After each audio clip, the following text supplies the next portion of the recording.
So Warsaw site is basically one of the biggest biotech facilities of its kind in Poland and in Central Europe. It's a fully integrated site with R&D, MSNT and manufacturing at the same location.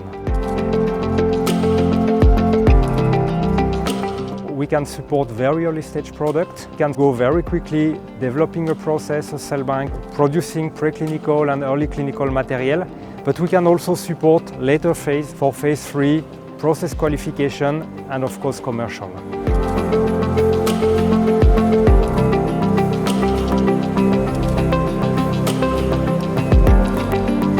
The modular design is a concept that is built into our facility since the beginning of the project. It's very important because we want to be able to develop and follow our clients depending on the needs.